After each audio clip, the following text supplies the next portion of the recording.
Ricardo ¿Qué Manaletti, tal? entonces. Ricardo, bienvenido. Hola, gracias. ¿Cómo estás? ¿Qué tal, Gracias Ricardo? por Muchísimas invitarme. gracias por venir un día como hoy. Crímenes sorprendentes de la clase alta argentina. Perdón, ¿eh? ¿Le gusta oler El los olor, libros? libro nuevo. El olor al libro nuevo. Sí. Es hermoso. La foto de la tapa, ¿la elegiste vos? No, la eligieron en la editorial. No, no. Yo ya te digo, compro el libro por la Sí, tapa. bueno. Que justamente, Saben no es del la negocio, clase, que justamente no es la clase alta argentina. Es más. Es Hollywood. Sí, es Hollywood. Es sí. Hollywood. Ahí está Mia Pero bueno. Farrow. ¿Hay más crímenes en la clase alta o no? No. Lo que pasa es que se cuentan menos. Se cuentan menos. Ese es el tema. Por eso elegimos hacer especial hincapié en la clase alta. Porque se cuentan menos. Y se cuentan menos por una razón muy sencilla. En este país, las instituciones fueron siempre ocupadas por tipos que pertenecían a clase alta. Entonces, el ejecutivo, el legislativo y judicial. ¿Te van a contar lo que le pasa a ellos? No, claro. Nunca. Entonces siempre costó más, hubo mucho silencio y siempre costó más llegar. En otras épocas, te digo, los periodistas o la prensa o hasta la comidilla social, le costaba más enterarse de lo que pasaba. Con los años, bueno, todo eso se fue abriendo, ya es diferente. Piensen ustedes que la primera historia empieza en el siglo XVIII, en el 1700, y termina con el asesinato del gobernador de Río Negro, de Carlos Soria, a manos de su mujer. Claro. Pasando antes por Nora Dalmazo y pasando por María Marta García Belsunce. ¿Pero por qué? Porque la clase alta fue cambiando. Ya de una cuestión de abolengo, ¿viste? De prosapia, como era antes, los Anchorena que están, los Álzaga que están, etcétera, de la capital y también del interior del país, fue variando. Entonces ya se dejó de la cuestión de la prosapia y empezó... No solamente eran los patricios, eran las familias patricias. Claro, no solamente sino... eran las familias patricias, cambió la cuestión. Y, atención, no significa que están todos acá. Es posible que haya una continuación porque quedaron muchos afuera. Claro. Claro. ¿Es un libro que puedo leer salteado capítulo o debo seguir el correlato? No. Te digo más, como el índice está hecho con títulos fantasía, si se quiere, vos no sabés de qué se trata, de qué caso se trata. Entonces, si algún título te gusta más que otro, yo te digo uno, por ejemplo. Sí. Una cena frugal al lado de un cadáver exquisito. Wow. ¿No te lo lees? Sí, papá. Es Bueno. de Stevenson. Parece, ¿no? Así que, bueno, es eso. Los títulos no están referidos a los... No tienen el nombre de la víctima o del victimario. Pero sí lo podés saltearlo y demás. Y cada uno tiene un contexto. O sea, está ubicado en su época porque, si te digo, arrancan desde hace 200 años, había cosas de entonces que hoy no se entenderían. Entonces hay que poner un poquito en contexto para ver cómo se pensaba, cómo se vivía. Sí, pues la historia hay que entenderla desde el contexto. Si no... Desde el contexto, en su época, no, si la vemos desde nuestros ojos de acá, y bueno. ¿Cómo viviste y qué análisis haces del caso Dalmazo que nombraste hace un ratito? Sí. Bueno, a ver, primero lo viví con temor, porque enseguida, al rato, nos dimos cuenta de que había mucha información que estaba cruzada y que era falsa. Por ejemplo, las grandes fiestas que hacían las señoras de la alta sociedad de Río Cuarto cuando sus maridos no estaban. No era así. No fue así. Y eso fue una carga que nos echaron a los periodistas cuando en realidad nació de la Fiscalía. La información. La información. ¿La información de qué manera? Como hay secreto de sumario, entonces todo el mundo te cuenta todo, pero no me nombres. Eso ustedes lo saben bien. Es así, es una cuestión. Yo no te de lo dije. Claro, yo no te lo dije, pero mirá, es así. Y bueno, a ver, entre los engañados también estuvimos nosotros. Y sí, a nosotros también nos operan. Para ensuciarla. Para digamos. ensuciar a la mujer y además al inicio, la Fiscalía tenía un rumbo determinado, que era, esto fue una cuestión de amantes. Se acabó. ¿Por qué? Porque el marido estaba en Punta del Este. Sí. Hasta que se supo que el material genético que estaba en el cuerpo de la señora era del marido, con lo cual te armó un lío bárbaro. Claro. Seguimos el tema de los... Como con el tema de los amantes no íbamos a ningún lado, no se fue a ningún lado, o porque estaban con el marido, De hecho, uno de sus amantes, sí, tenía un amante, la señora, un amante. Estaba con el marido, le mandaba mensajes desde Punta del Este.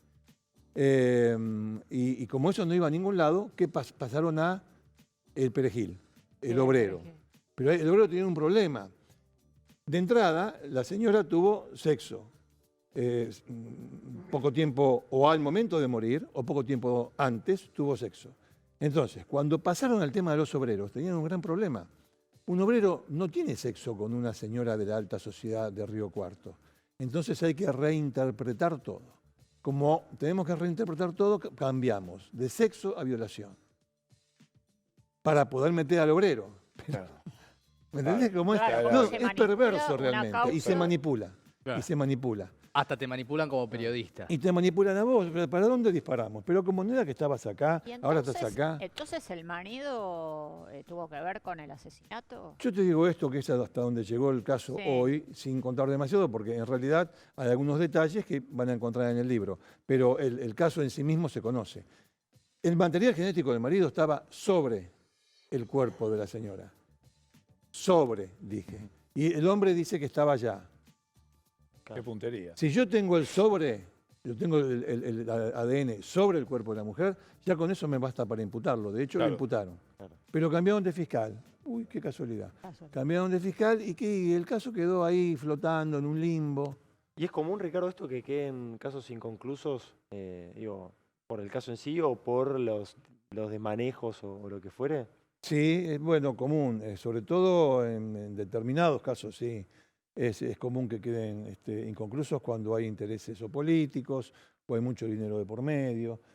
Puede ser, sí, que queden inconclusos. Bueno, también está el de María Marta García Ah, Bersunza, sí. ¿no? También. Bien. Gran caso.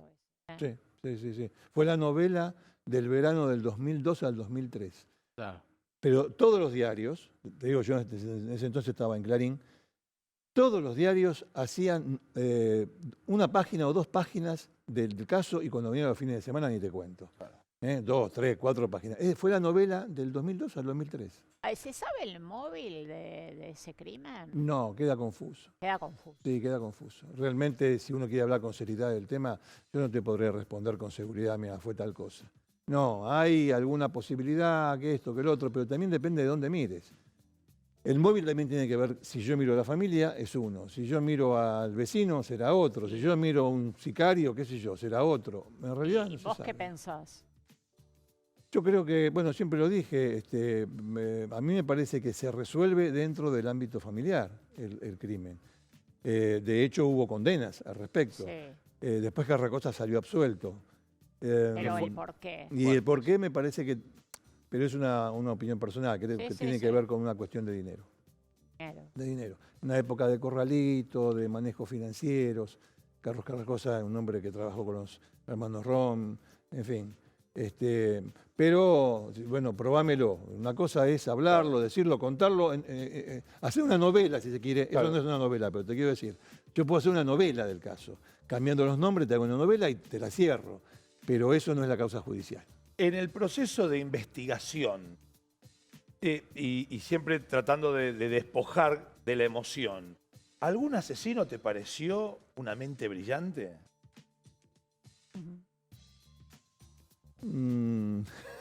Con los reparos, no diciendo, uy, mirá, qué groso este asesino.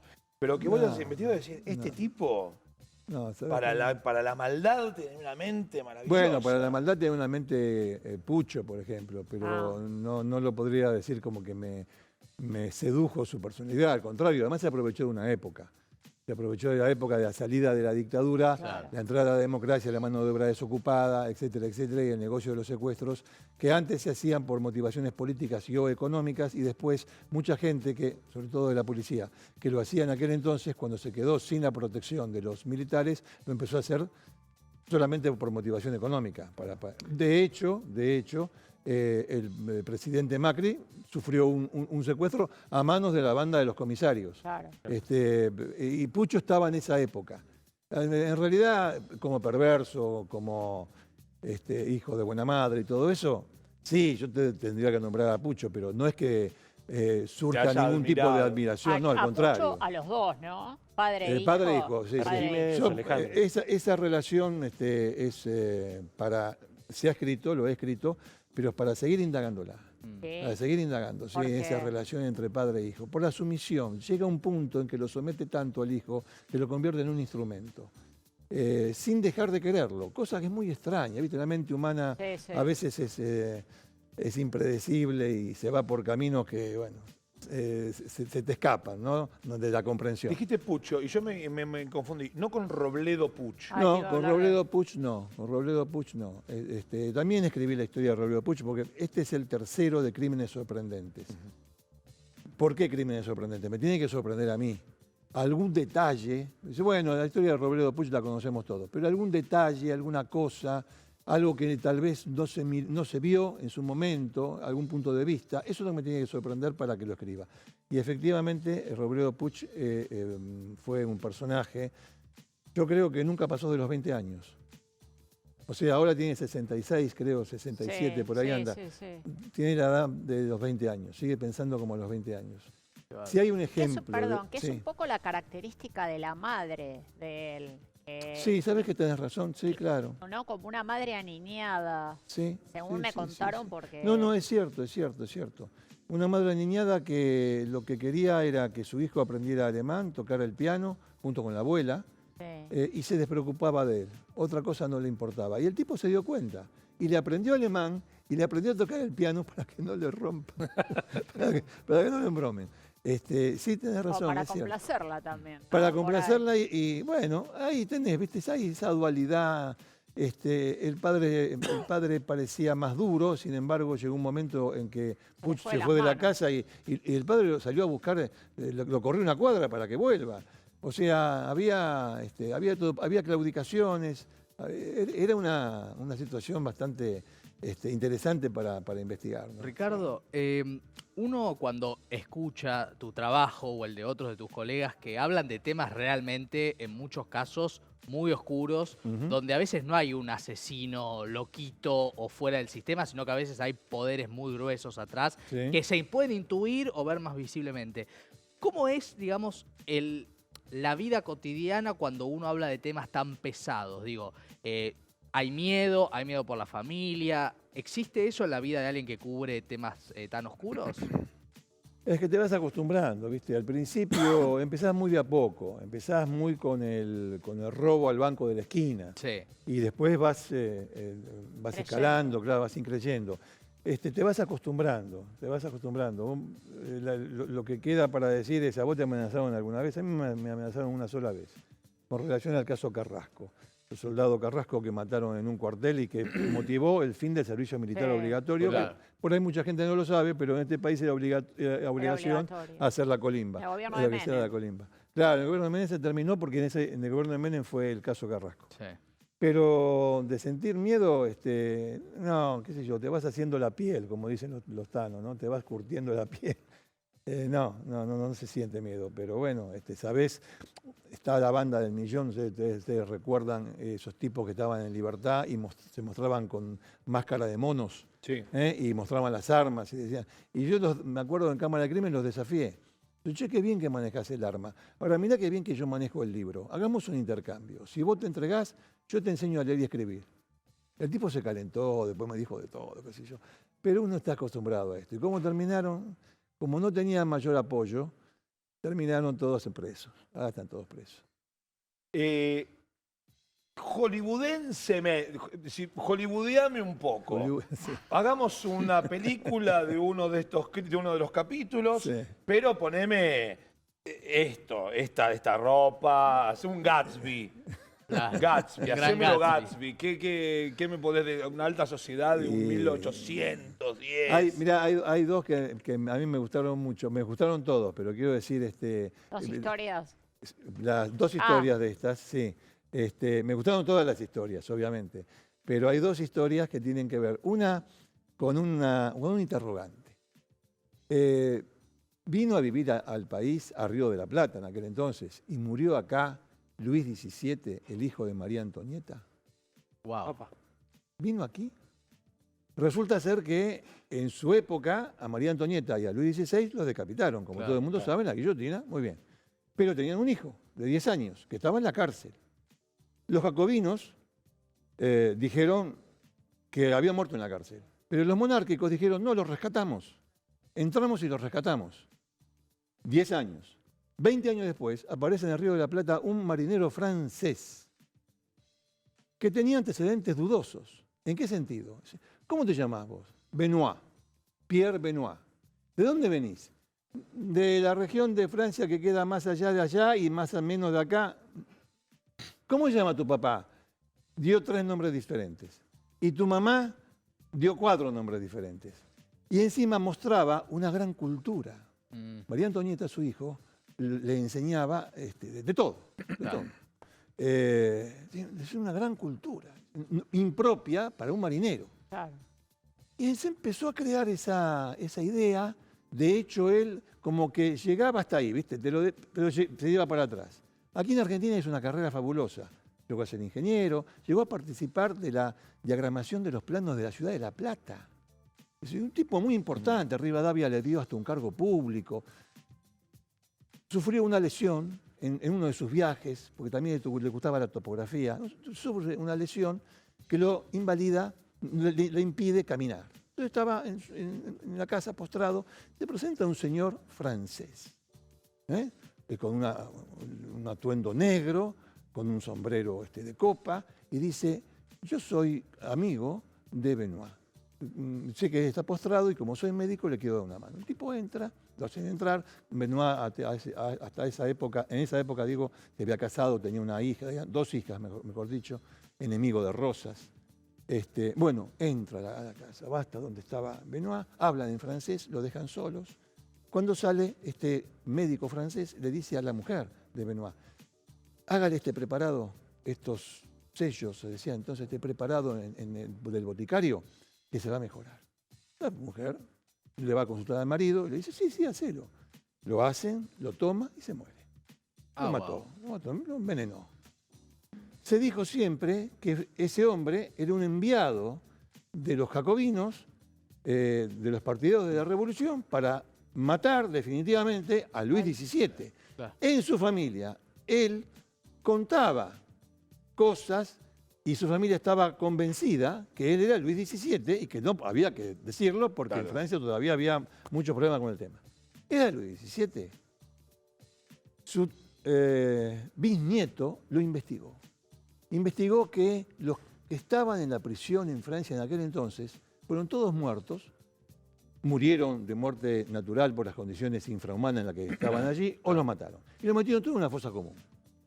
Incluso se designó a una comisión de médicos para que rescatara los huesos y dijera, ¿hay acá un pibe de 10 años? No lo encontraron. Qué bárbaro. No lo encontraron. No había un pibe de 10 años. Entonces sobrevivió. Bueno, ¿cómo se puede hacer para determinarlo fehacientemente? Los cabellos de María Antonieta. Quedaron en esa época, los cabellos no se tiraban, se daban, se guardaban como reliquias, la familia, etc. Con los cabellos. Vamos a hacer una especie de examen con los cabellos, porque no había la técnica adecuada. Y llega el momento en el cual se enteran que había un corazón guardado en un cofre como una reliquia en Francia que habría pertenecido a Luis XVII. El resto está en el libro. Wow. Perfecto. Buenísimo suspenso. bueno. Claro, porque novelar un asesinato también, porque Claro. Vos viste que el accidente te lo dejé pasar, casi Total, prácticamente te lo dejé claro. pasar. Sí. Pero Es el clima. claro, novelar un asesinato, porque vos sabés que el que yo me ponga a leer un crimen verdadero que existió, yo tendría que decir, válgame Dios, ¿cómo puede existir esta gente? pero- y sin embargo estoy, Bueno, lo mató. Hay maneras y maneras, ¿viste? Total. Porque el crimen es una parte, Sí. no es todo. Si fuese todo, y ya entraba directamente en el ¿Te morbo. puedo pedir y qué un sé yo. nombre? ¿El mejor autor de policiales? Edgar Allan Poe. Ok. Edgar Allan Poe, sin ninguna duda, sí. Ricardo- Ha habido varios, ¿eh? Ricardo Ahí Canaletti, está. Crímenes sorprendentes de la clase alta argentina, Edgar Allan Poe, hacete de abajo. La tenés adentro. Muy bien. Ricardo, muchísimas gracias. No, gracias por a ustedes, visitarnos. gracias. Un aplauso.